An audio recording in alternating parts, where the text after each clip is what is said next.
Hey guys, welcome back to FLA Labs. Today we're going to be customizing this Milwaukee knife.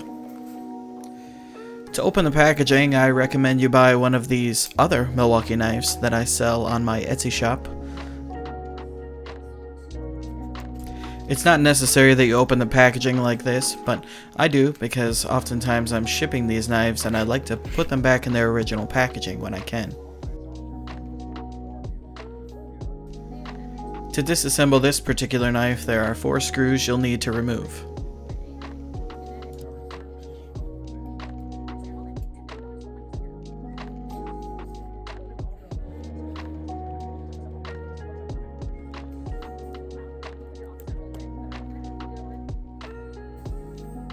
I found that these small ones like to strip out, so be especially careful.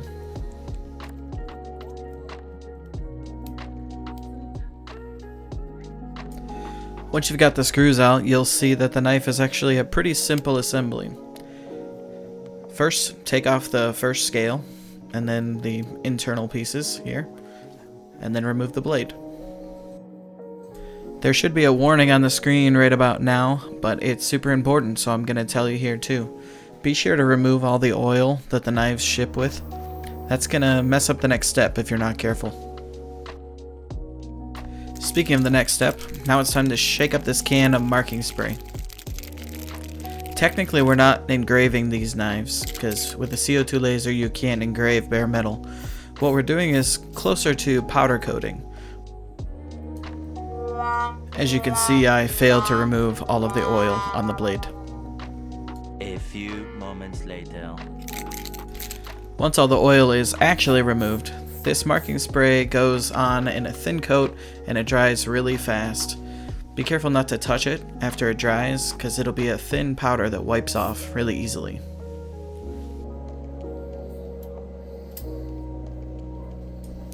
I'm not going to talk about the design space for this project. I'm just going to assume you already have a design that you want to laser onto your blade.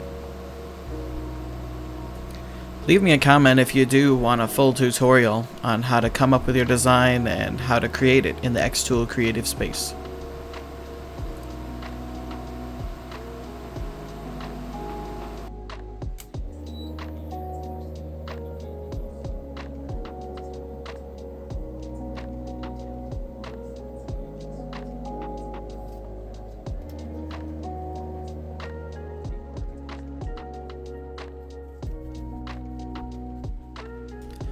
Once the engraving is done, the next step is to wash off the excess powder.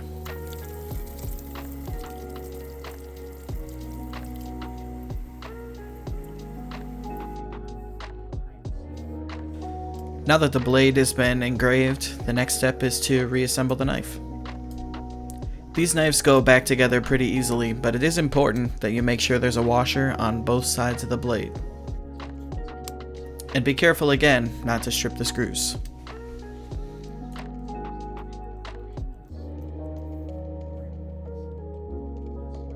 Eagle-eyed viewers might notice that one of the screws is not tight at this point. Don't worry, I go back and tighten it later. Now let's take a minute to appreciate how pretty this knife turned out.